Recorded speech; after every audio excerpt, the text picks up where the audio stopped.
Pour la compétence 16, la deuxième partie de la compétence 16, c'est la programmation manuelle pour la fraiseuse.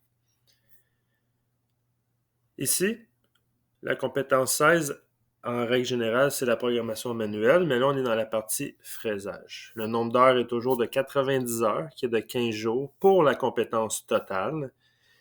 En termes de temps, le fraisage prend un peu plus de temps en termes d'apprentissage. On pourrait estimer environ 2 semaines d'apprentissage pour la partie fraisage, tandis que la partie tournage, c'est environ 1 semaine.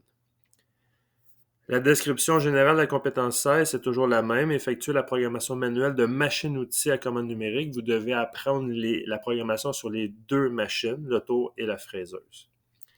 Mais plus particulièrement pour la partie fraisage, vous allez être en mesure de planifier le travail, toujours lire les plans, les feuilles de montage. Vous allez rédiger de la programmation manuelle pour un centre d'usinage, une fraiseuse.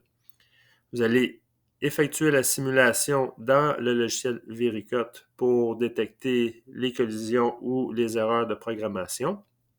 Et ensuite, vous allez devoir sauvegarder les programmes comme il faut.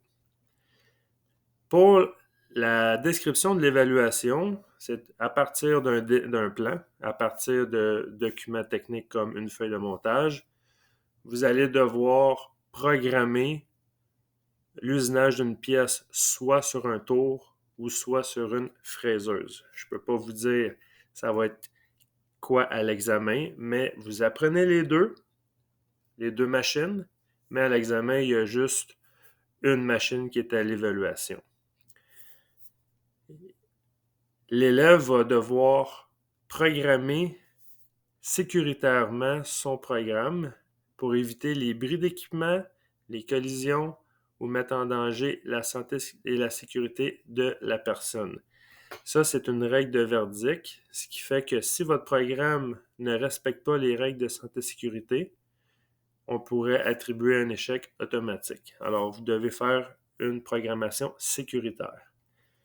Le moment de l'évaluation, c'est à la journée 15 de 15, la dernière journée. Ça dure 4 heures l'évaluation. Le seuil de passation est à 80%. Si jamais il y a un échec à l'examen, l'élève pourra reprendre l'évaluation un autre jour avec une version différente de la première.